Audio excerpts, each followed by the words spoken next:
Nosotros vamos a hablar de educación en el reto de la educación virtual con la educadora Rosa Ariza Valera. Señora Rosa, buenas tardes, bienvenida al Gobierno de la Tarde. Buenas tardes. Saludos.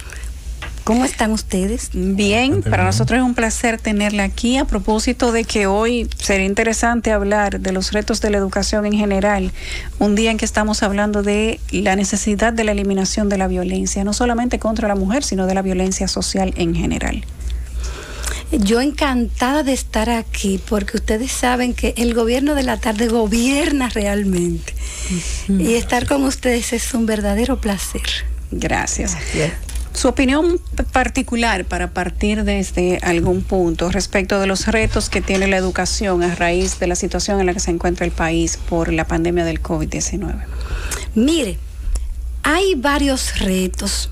El primer reto es la adecuación de los métodos a la modalidad. Ese es un reto para el magisterio, para las autoridades. Hay un gran reto para las familias, que es el ajustar la dinámica familiar a esta dinámica educativa actual. Pero el reto mayor lo tienen los grandes héroes, que son los niños y los adolescentes sometidos a la modalidad.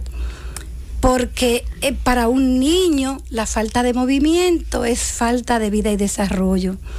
Y para un joven la falta de compartir es como si fuera falta de alimento. Entonces hay retos diversos para cada uno de los actores. Doña Rosa, usted es educadora, ¿verdad? Así que sí? es. ¿Usted tiene alguna idea de cuál ha sido el pasivo que tiene este cambio de modalidad para los niños que lo logran asumir? Porque hay otros que realmente no están recibiendo ninguna educación porque le falta la televisión, le falta el fluido eléctrico, por lo que sea. Pero aquellos que tienen la modalidad plena, ¿cómo usted juzgaría el pasivo, o sea, la pérdida que tienen esos niños? Tanto ellos como los profesores en su labor de llenar los objetivos del año lectivo. Mire, lo mayor es el manejo de las emociones que se van dando en el proceso.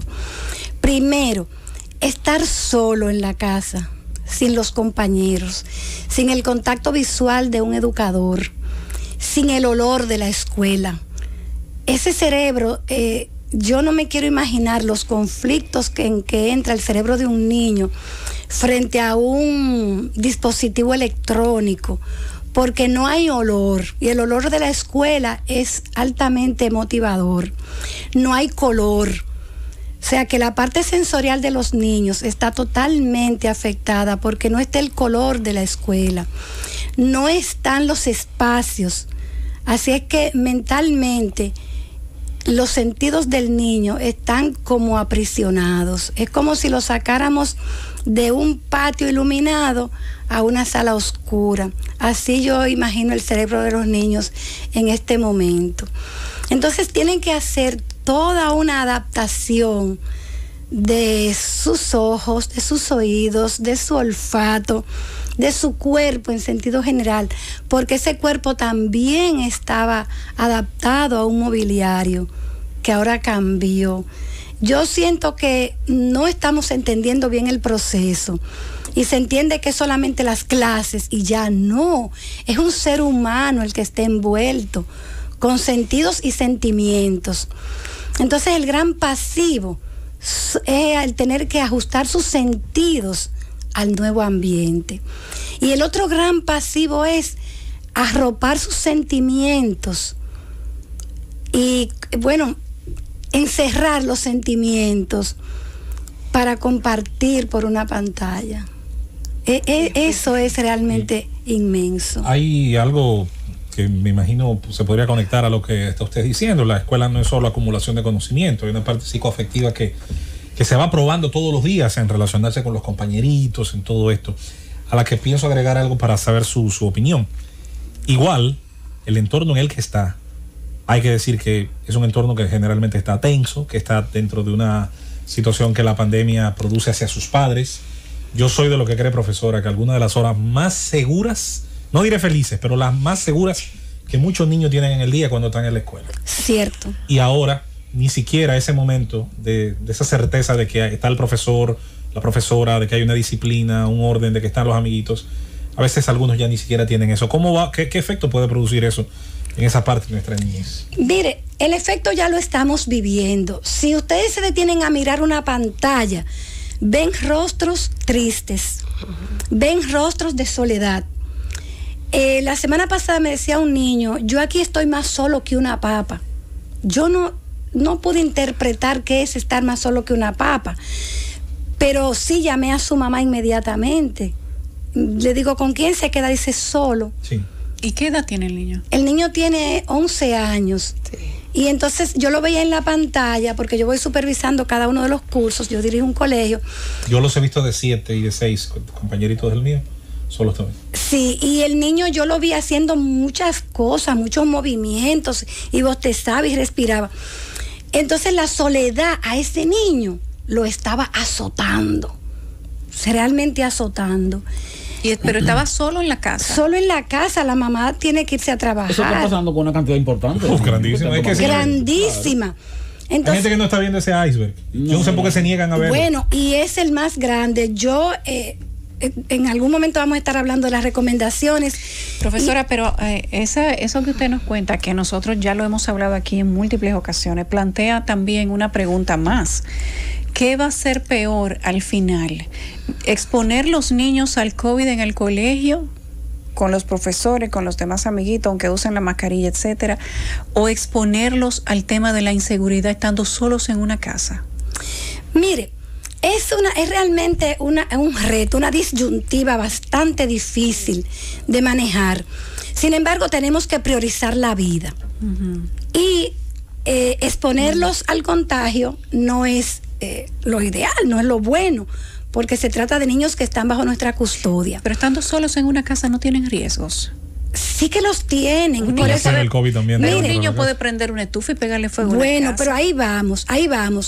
Estamos dando recomendaciones en el tema de la seguridad en el hogar, el monitoreo. Los padres están conectados. En la mayoría de los centros educativos que tenemos la modalidad, se tiene a los padres conectados. Nosotros somos partidarios de priorizar la vida, de que estén en la casa. Ahora, ¿cuál es la situación? Que se ha querido mantener un programa académico en una modalidad que no lo resiste a plenitud.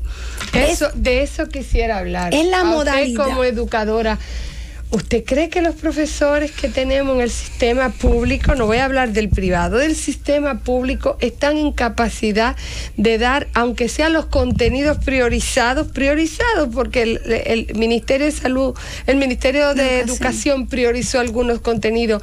De verdad, yo quisiera escuchar su opinión. Mire, yo sé que tienen cuidado los educadores, pero hay que decirle la verdad al pueblo. Sí, pero mire una cosa. Tal como se ha programado la parte académica del currículum en el Ministerio de Educación es correctísimo. Se tiene un maestro modelo ofertando una clase modelo muy bien estructurada. Yo realmente saludo y me quito el sombrero porque son clases técnicamente estructuradas, bien hechas. Eso está por el librito. Ahora, la parte que dijimos al principio es la parte afectiva del niño y que la señorita, ¿cómo es el nombre de ella? Yulisa. Que Yulisa preguntaba que qué afecta más. Yo no sé hasta dónde los maestros del sector público recibieron la formación de momento para manejar emociones, porque en el sector privado sí que nos hemos cuidado de preparar a los maestros para tal. ¿Usted pertenece a qué colegio? Sector privado, Centro Educativo Siglo XXI. Ok. Y nosotros sí preparamos y seguimos preparando. Mañana tenemos un taller para manejo de la tristeza. Cada sentimiento que se ha ido viendo, que se ha determinado y comprobado, se está trabajando al maestro para su manejo, porque los sentimientos han ido aflorando. Esto era impredecible, ¿verdad? La realidad nos ha ido diciendo. Profesora, ¿qué opina usted sobre las sugerencias que ha hecho ya incluso Educa de que se inicie algún tipo de ensayo de clases semipresenciales para ir yendo hacia ese camino en este momento? No, yo no estoy de acuerdo porque como principio priorizamos la vida. Lo que nosotros planteamos es una preparación para el trabajo en manejo emocional de los niños, que se dé menos importancia a lo académico, porque eso se puede reponer, pero una vida no. Y ahí yo lo digo desde el corazón. La vida de un hijo no tiene precio. Entonces, exponer la vida no. Pero sí preparar al docente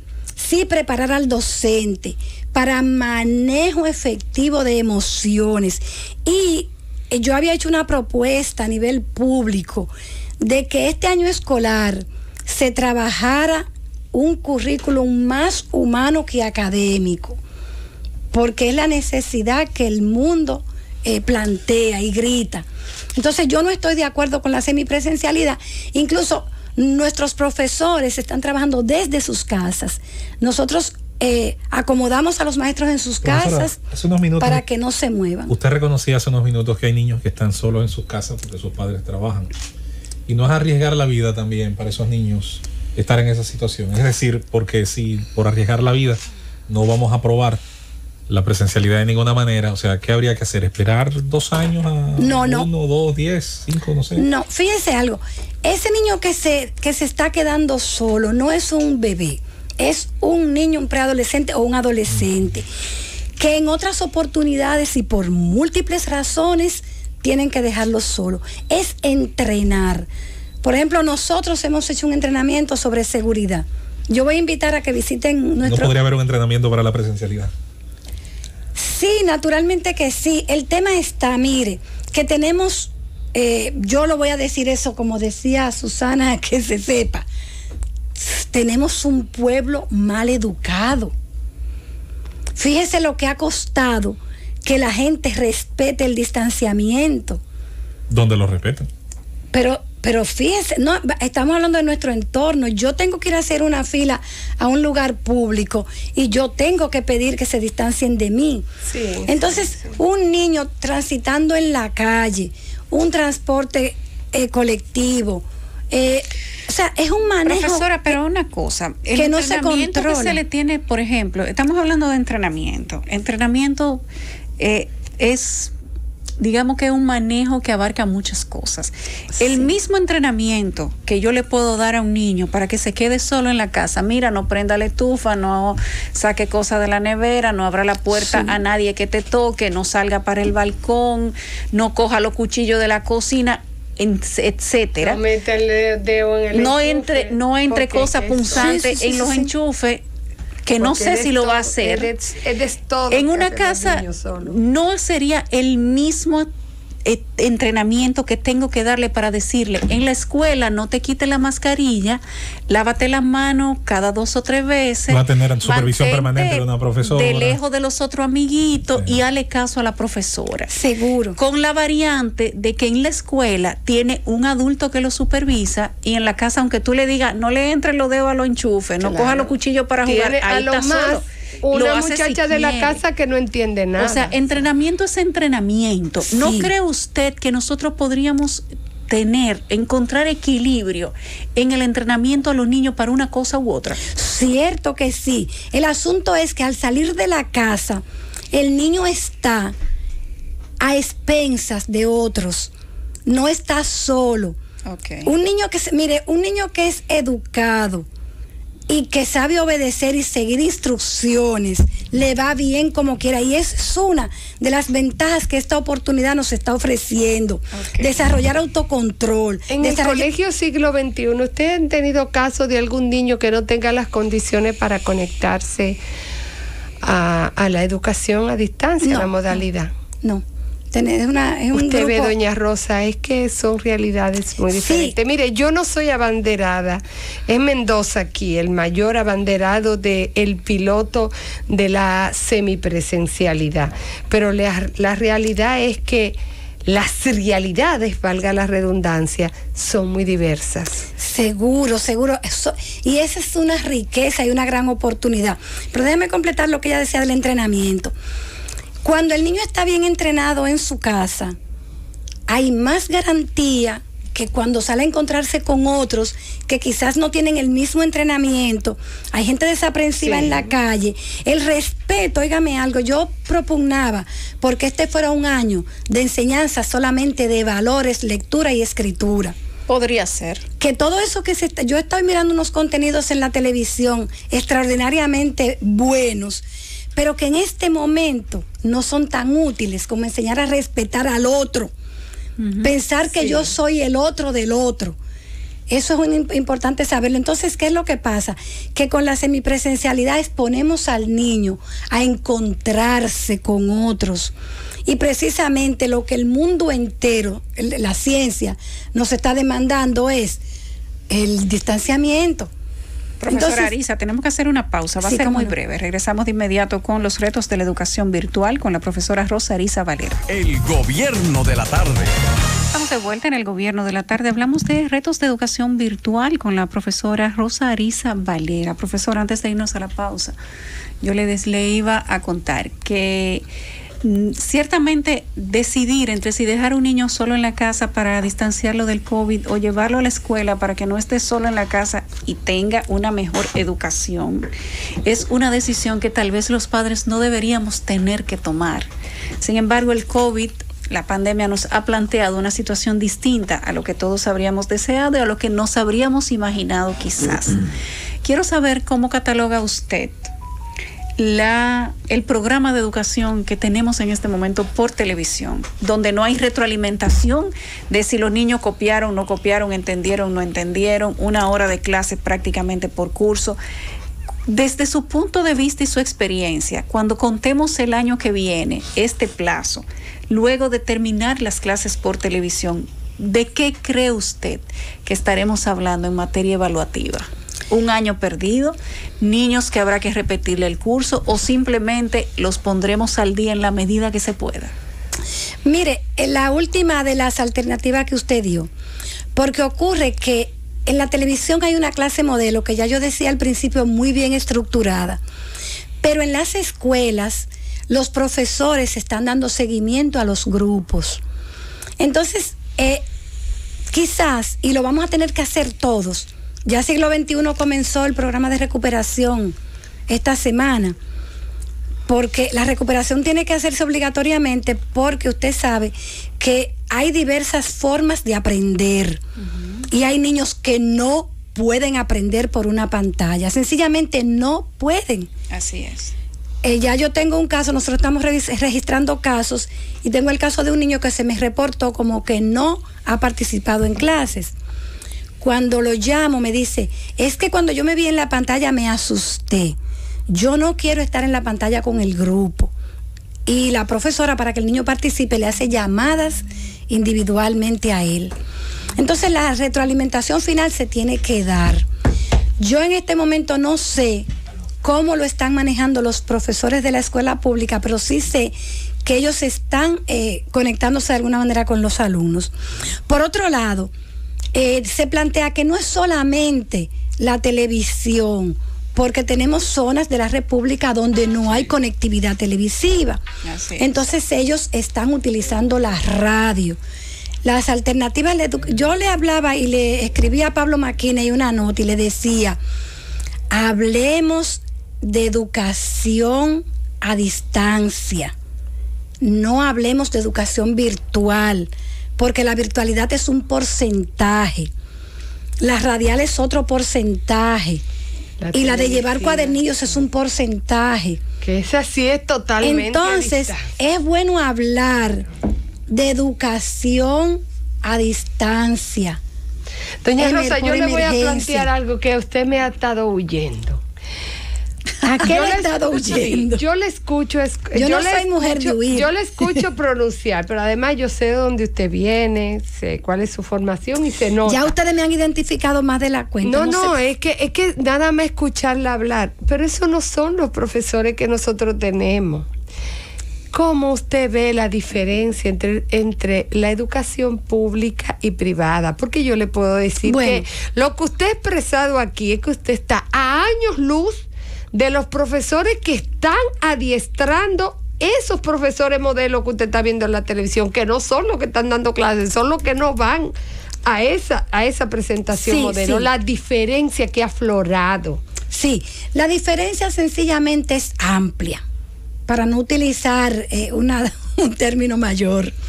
Es muy amplia porque es que en el sector privado hay un entrenamiento continuo, hay un tú a tú.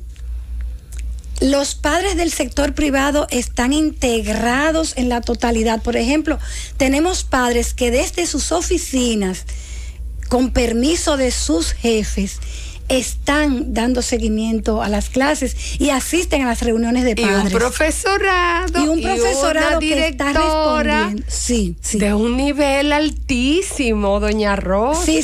La diferencia es clara y hay un espacio, una banda ancha, hablemos en los términos modernos. Hay una banda ancha de diferencia, eso yo lo puedo asegurar. Incluso algunos alumnos nuestros que se fueron al sector público están de regreso.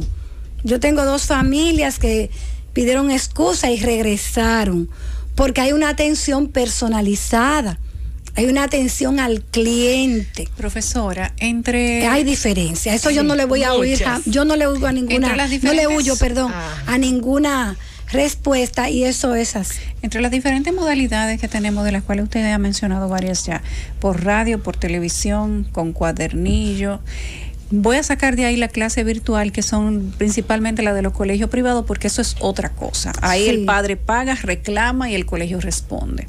Incluso cuando el niño se sale de la clase te mandan un mensaje. Sí, se llama de una vez. Entonces es diferente, pero para este servicio de clase del Estado, la pública, donde no hay esa supervisión, el profesor ni siquiera se entera si el niño cogió clase o no, ni cuántos niños están cogiendo clase, porque eso es por radio y televisión. ¿Qué es más eficiente? Tener un cuadernillo donde se mande la clase semanal, el padre vaya, busque el cuadernillo, trabaje con el niño en la casa y vuelva, lo entregue y así, o tener los niños cogiendo clases por radio, televisión. Sé que se están utilizando todas las modalidades y es un gran esfuerzo, pero ¿cuál al final va a ser más efectiva? Mire, como decía hace un momento, los niños tienen diversas formas de aprender, que eso es lo que yo no sé si en la educación pública se ha tomado en cuenta, porque el método va a funcionar en función de la posibilidad que tiene el que lo recibe de asimilarlo. Por ejemplo, yo soy de aprendizaje lector. Para yo aprenderme algo, yo lo tengo que leer y hasta subrayarlo. Usted me lo explica, pero yo voy y lo leo. Y ahí es que yo hago la fijación del aprendizaje. Pero nosotros somos de otra generación. No, pero le estoy diciendo, tenemos niños de aprendizaje lector modernos. Y tenemos niños de aprendizaje digital. Y gente de más edad igual aprende muy bien por el tema de oído. Seguro. Mucha gente tenemos auditiva. El aprendizaje auditivo es uno de los más grandes, me parece. No tengo un estudio en la mano, pero es amplia la gente que aprende de oídos. Entonces, por eso, esa es una variable que se tiene que determinar. Ahí le tocaría a mi buen amigo Roberto Fulcar hacer un estudio. Por ejemplo, en el siglo XXI hemos encontrado aproximadamente un 2% de niños que por la pantalla no van a reaccionar.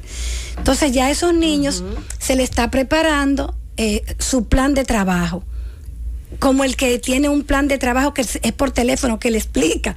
Él oye su clase por la pantalla, pero él retroalimenta por teléfono. Entonces, en eso, mi estimada amiga, los profesores y los colegios han tenido que emplearse a fondo. Sí, no, estamos trabajando a toda capacidad y más. ¿Es más trabajo ahora que antes? ¿Cómo es? ¿Es más trabajo que antes? Sí, por supuesto, demasiado. Porque en el aula, un maestro experto, de un vistazo, hace una clasificación de alumnos, pero ahora por la pantalla tiene que ser en base a reacción, en base a retroalimentación. Y nosotros, por ejemplo, para mañana tenemos un encuentro a las 11 de la mañana, en el que cada maestro, un encuentro presencial tenemos mañana, en el que cada maestro va a presentar las estadísticas que tiene preparadas hasta ahora, para poderles rendir un informe en la noche a los padres. Pero por eso le digo, es muy aventurero decir, va a funcionar esto o va a funcionar lo otro. Depende del aprendiente. Depende del niño. Sí, de la forma de aprender que el niño tiene. Y también del profesor, doña Rosa. Naturalmente, un profesor motivador. Es que yo he visto, mire, por una casualidad que no viene al caso, he tenido contacto con algunos profesores. Y yo le puedo decir que no son muchos los profesores que son capaces de articular un discurso como el que usted está haciendo. O sea, el ministro está haciendo un esfuerzo, pero nosotros tenemos un profesorado que tiene grandes lagunas. Naturalmente. Mire, la formación de maestros en la República Dominicana, yo coordiné formación de maestros. Les revelo algo, para hacer esas presentaciones en la televisión, hubo que ver a 40, 50 profesores porque no se atrevían a hacerla.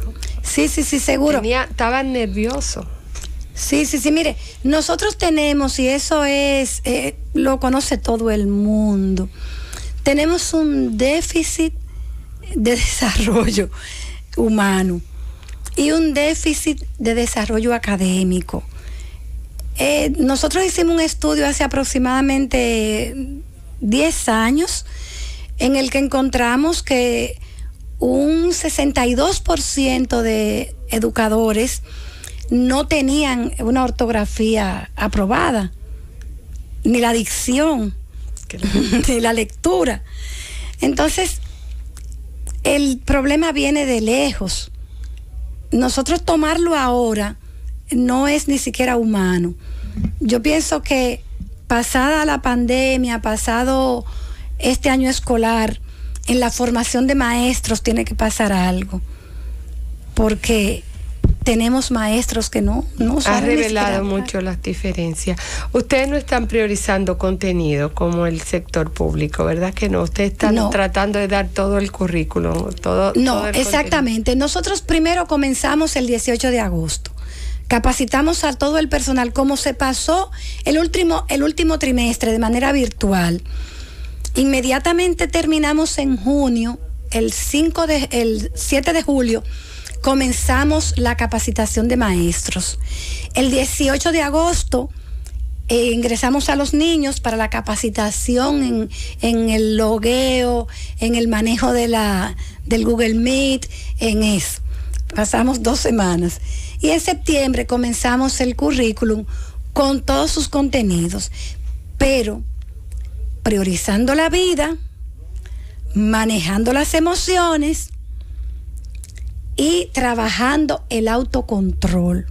Por ejemplo, una de las cosas que trabajamos con los niños fue que su cámara no pusiera al descubierto ningún dato de su vivienda, ni siquiera la cerradura de la casa. O sea, que su camarita esté frente a una pared lisa o a un fondo de pantalla que los padres le hicieran. Hoy, por ejemplo, los padres hicieron fondo de pantalla naranja, con lo de la prevención de la violencia contra la mujer. Entonces, se va llevando a la par clases sincrónicas con los contenidos completos. Van con su currículum completo. Ya ahí hay una diferencia muy grande. Sí, por supuesto que sí. Yo sé que no se estila, pero ¿dónde está su colegio? Nosotros estamos... Yo se lo digo porque cuando usted entró no la reconocí, pero después sí supe y sé cuánta gente se ha graduado de ahí. Sí.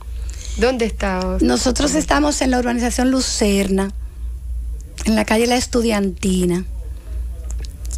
Se llama Colegio Siglo XXI. Siglo XXI, sí, y está en la calle La Estudiantina, esquina Paseo de los Estudiantes, porque me tocó a mí nombrar la calle. No tenía nombre y le puse Canto y Paseo, Estudiantina y Paseo. Bueno, pues yo de mi parte les deseo a sus alumnos que puedan conseguir los objetivos del currículum. Yo estoy seguro que sí. Yo digo que la mitad del proceso didáctico de conocimiento son los profesores. Sí, naturalmente. Ahí tiene que haber un ambiente y todo, pero bueno, si no hay quien te enseñe, Sí. Es difícil. Es difícil de aprender, sí. Es difícil. El autodidactismo no es tan amplio y menos en un niño no la es disposición posible. Es muy difícil. Exactamente. Vamos a ver cómo concluye todo esto. Gracias a la profesora Rosa Ariza Valera, educadora, con quien hemos conversado sobre los retos de la educación virtual. Profesora, gracias. Sí, a su orden. Bueno, me pueden encontrar en Instagram. Ahí estamos subiendo videos orientadores, porque los padres... quiero darle un mensajito si hay tiempo. Adelante. Sí, y es que los padres se aquieten, que se estén tranquilos, que prioricen la vida de sus hijos, que un año escolar se puede recuperar, más un hijo no. Entonces, que estén tranquilos, que cuando tengan una duda busquen ayuda, no importa dónde, pero que busquen ayuda para que los niños estén lo menos tensos posibles, pero no estoy de acuerdo con que se lancen los niños ahora. Con que se abran las clases presenciales. Presenciales no, porque es que no hay condiciones. Mire, incluso nosotros en el colegio hicimos una ruta de higiene, que cuando Salud Pública fue, me dijo, pero ¿y cómo esto se hace en una escuela pública? ¿Cómo esto se hace en otro sitio? Porque tiene que haber una ruta de higiene, los niños se mueven libremente por donde quiera y no van a ir a la escuela a estar encerrados en un salón. Ahí no lo va a aguantar nadie. Entonces, que se esté quieta la gente, que esto pasa, todo pasa en la vida. Mire que los países que han abierto se están devolviendo. Pero la escuela la han mantenido abierta. Pero la mayoría de ellos. No, mira. Inglaterra la ha mantenido abierta, Francia la ha mantenido abierta. Pero óyeme. El sitio que más duro cerró, que fue en Cincinnati, en enero. El Bronx acaba de cerrar. Yo tengo mi nietecita allá, la hija mayor de Federico está en el Bronx, y la mamá me llamó que la fueran a buscar porque la cerraron. Entonces, es un asunto de peso y de conciencia, yo digo también, porque a mí no me dejaría la conciencia tranquila que en mi escuela se infectara un maestro, o un empleado, o un niño. Entonces, eso es así. Miren, muchísimas gracias, es muy lindo estar aquí con ustedes. Y entonces me pueden buscar en Instagram, en Facebook como Rosa Ariza, que estamos orientando a la gente para que se esté tranquila. Primero que todo. Gracias, profesora. Gracias a ustedes por su linda atención. Feliz resto de la tarde.